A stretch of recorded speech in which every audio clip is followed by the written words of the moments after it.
So I think if I were to try and remember my first vivid memory of having an experience in nature, it would be in going to the trips that my family took each year to a cabin that our family had in Eagle Nest, New Mexico. Now, these were not luxury trips. The cabin that we had looked a lot more like Henry David Thoreau's cabin at Walden Pond than it did anybody's vacation home. It was yards away from an abandoned gold mine. And the one-room cabin used to be the canteen for the miners. My great-grandfather bought it. When we showed up in wintertime, the pipes were frozen. We had to shoo out animals with a broom when we got there. And we had no indoor plumbing. We had to use the outhouse from the mining days that was behind the cabin. It was quiet and simple and sometimes harsh. And it was about the coolest place in the world for an 8-year-old boy. I see now why my mother was not so excited to pack the car and get ready for the trip. I can remember the details of the woods around the cabin pretty vividly. The sound of the stream which ran behind it and that cold mineral water that ran through the stream, the pine needles that were everywhere on the ground, and the sap that got on my fingers and clothes.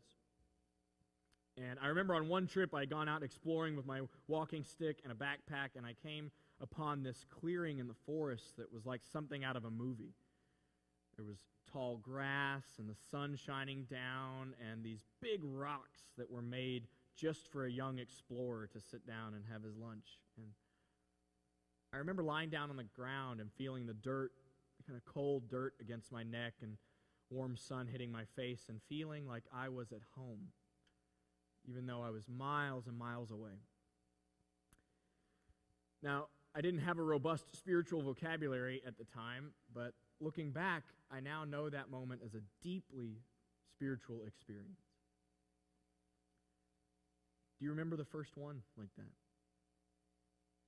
Can you look back to your earliest memory of feeling a connection with the earth? I talked to a lot of people about this in the last couple of weeks, and many of whom said that their experiences of this came when they were kids too. And I wonder if that suggests something innate and natural about us in feeling a friendly relationship with the earth. The kind of laying down and getting dirty and feeling dirt and earth on your skin and saying, I'm home. And if it's that natural to us, why are we in this crisis? Why do I have to stand up here on Earth Day and preach the really only kind of fire and brimstone a Unitarian Universalist has to preach? The earth is dying. In our reading this morning, the Buddhist teacher of peace, Thich Nhat Hanh, put the crisis in pretty stark terms. He says, the bells of mindfulness are ringing, sea ice is melting, hurricanes and heat waves are killing thousands of people. The forests are fast disappearing, the deserts are growing, species are becoming extinct, and yet we continue to consume. The Buddhist ecologist Joanna Macy says that in response to this kind of crisis, we have the opportunity to engage in what she calls the Great Turning. This, she says, is the point in history when future generations will look back and say, they did it. These are the people who knew that they were killing the earth and made a decision to turn things around, to radically reevaluate human life. She says that we have the opportunity in the Great Turning to be the people that they sing songs about and write stories about, the people that they thank for turning things around. And she travels around and works with a lot of people in this work of the Great Turning, and she says that all of her work centers on people dealing with two tensions, despair and empowerment. And she says that for us to get any work done, we have to be honest about both of those things existing in us. I really don't want to admit that I have despair about this issue. We don't talk about despair in polite company. I want to stick to my comfort zone I want to stand up here and preach a sermon that makes you feel happy and happy with me when it's over and empowered and joyful. And yet today's is different. The rhythm and speed of our sermon and worship service deserves a different tone. Why are we still asleep? I think in part it's easy for us to not see the effects of our actions. Something that's global, something that affects a human being on the other side of the planet. It's easy for us, as in most of our moral lives, not to have the immediate consequence right in front of our face. And to be honest, for a people of privilege, that's most of us, it's even easier to ignore. It is so easy for us to drive along well-paved roads and pass by beautiful homes on our way to church this morning and see gardens and parks and beautifully landscaped and manicured homes and lawns and forget that the earth is in trouble and that people are suffering and that in part it's because of us. I think it's easy for us as human beings to forget who we are, and I mean who we are. And I think it's because we have been sold and believed and sold again the gospel of not enough. This is the story that Americans have been told about what it means to live as a human being. We've actually believed that the benefit of all people will happen when I get what I want. All people will be happy and wealthy and prosperous, and it's good for everybody when I get my piece of the action. This gospel of never enough shows up in the politics of you're on your own, and it manifests in the rabid consumption which knows no party. And it also shows up in a free religious culture like ours, which can overemphasize the journey and freedom of one person instead of the work we have to do together. I don't know how the God of never enough shows up in your life, but unless you've attained the enlightenment of the Buddha or the godliness of Jesus, I'm guessing it's there. I know I worship at that altar, unfortunately, many times. That God of never enough is destructive in our relationships because it causes us to look at the human beings around us and see their flaws before we see their goodness. It asks us sometimes to call perfectionism a virtue. Before we're allowed to see the goodness of others in the world, it has to be just a step different. And the God of never enough gets worshipped when we actually start to believe that the things other people have will make me happy. It's a shadow. It's not true. The Buddhists, with their bodhisattvas, and our universalist Christian ancestors knew that there's actually no such thing as salvation for one person. We're all in this together. And we are going to build heaven or hell right here on earth. So I wonder if you can point to how that experience of not enough feels in your body. You know what I mean? I should have that. I need that. The kind of heart racing, that tension, that anxiety, that constriction that your body feels. And it makes sense that it's so attractive and compelling. Whenever we feel that need, it lights up the ancient reptilian parts of our brain and our evolutionary history. Those parts of our brain that know how to find food and shelter and reproduce at any cost. The problem is those parts of our brain work very well when we actually need something. But we have been conditioned in our modern Western American lives to feel that sense of need almost all the time. Every billboard, every television commercial, every politician promises me that I need more. And that part of our brains is lighting up over and over and over again. It's no wonder we are worn out and anxious and afraid and isolated from each other. In addition to just being false, the gospel of never enough is fundamentally unjust. When any piece of a system believes it can exist at expense of all the other pieces of the system, it's life-denying. And we have to admit on this Sunday morning, when we talk about environmental justice, that it's not separated from any other piece of justice we know. It's about food and women's rights and global politics and war and famine. We know that the wealthy of the world have cleaner water. We know that municipal dumps end up in the backyards of the poor because not in my backyard can only go so far until it's somebody's backyard. We know that the people who face the immediate effects of environmental degradation are disproportionately women and the poor and racial minorities. And this is as true in Dubai as it is in Dallas, Texas. The gospel of never enough is not only false, it's not only unjust, it is literally killing us and much life on the planet. Now, at its heart, it is deeply religious as an issue.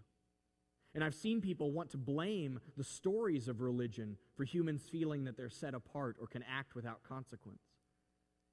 Now, I don't know if you caught this or not, but I thought it was amazingly interesting that explicit theology about environmentalism made its way into the presidential cycle this year. We had one particular candidate for office critiquing the sitting president's theology, not his politics, his theology, and saying that we have two choices: either believing that the earth is here to serve human beings, or that human beings are here to serve the earth. And as one of your resident theologians, let me tell you, bad theology thinks that we only have those two choices. It's going to be harder than that if it's going to be real and good. Those of us who read Genesis carefully, and Genesis is often the book that gets cited from the Hebrew Scriptures most often in this argument. Those of us who read the first chapter seriously and carefully know in the first chapter that God's first blessing was not on humans. The people who wrote the poetry of those texts had God bless the earth and its creatures, that the holy was moving through creation long before we showed up. And if you read the second chapter, which is actually a different account of creation, go home, it's got a different order and different language. It's because it's written by two different authors. The second chapter actually does say explicitly that humans are called to serve the earth. It says that our job is to tend the garden well. And the writers of these Hebrew Scriptures played on words with a pun that we miss when we read it in English. Adam, the name that's given to the first human being, is not a name, it's the Hebrew word for the earth, Adama. The writers are calling us earth people in the most literal sense. Dust to dust. So now what we know is that that metaphor of an unfolding creation after time and time and time, and that metaphor of human beings being formed out of the dust is literally true. Physics and chemistry tells us that the matter of your bones and blood and skin was something else on earth before it was you.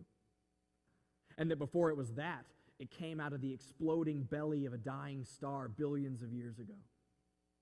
That all matter in the universe except hydrogen is created when stars die. And when you die, and when we die, we will go back. And the molecules that we call you will one day be park benches and rose bushes and giraffes and dictators and garbage dumps and saints and sinners alike.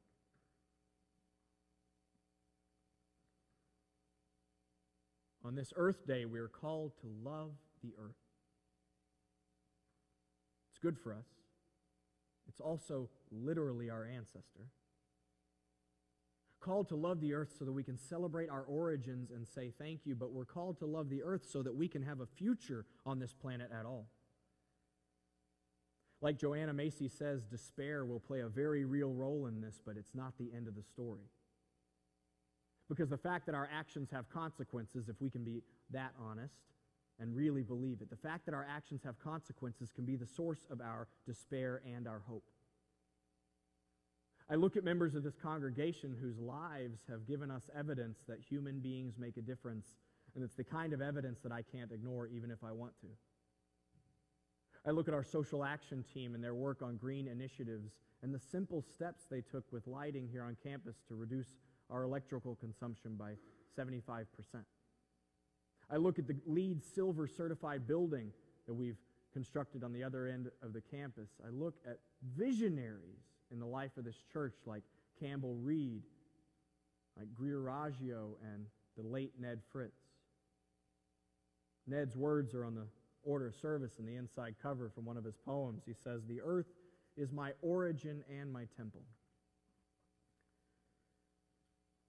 Ned was the founder of the Texas Land Conservancy, and he's called by many the father of Texas wilderness and the father of Texas conservation, and that makes this native Dallas boy's heart sing. We have powerful examples in this congregation, and we have no excuse for being asleep any longer. In the poem this morning, the Mennonite poet Sherry Hostetler says that we have to cut away everything in our life that isn't life. I think you know what I mean. How often do we go chasing after what is not life?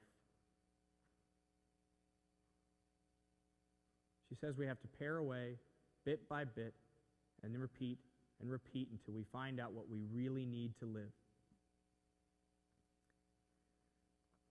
Thich Nhat Hanh said that our challenge is going to be our willingness and ability to wake up to who we are as human beings, to wake up to the fact that we are literally related to everything that has ever been and everything that will ever be. But to wake up, we have to shake ourselves out of our habitual patterns and ways of being. And that means every one of us in the room is going to have to get really comfortable with what the word enough means to you.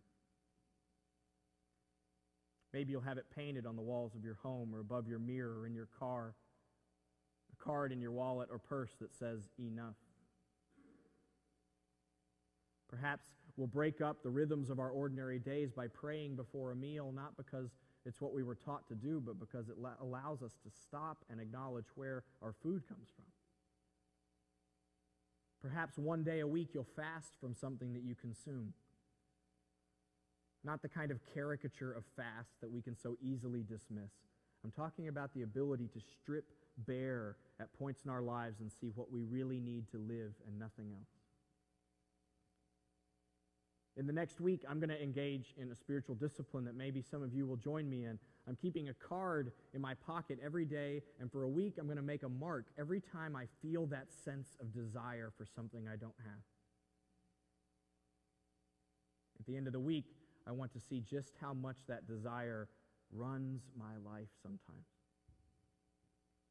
If you do this, I'd be very interested to hear what it's like for you.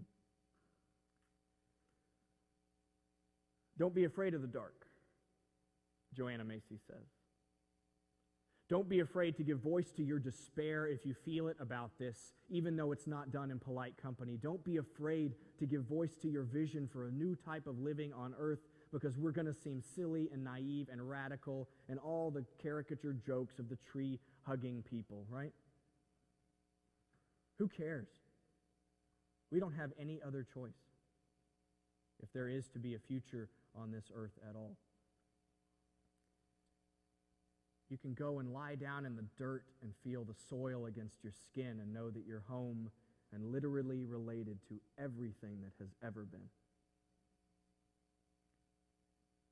Now, none of our actions alone will save or heal this planet, but we have been given the invitation to take part in a great turning.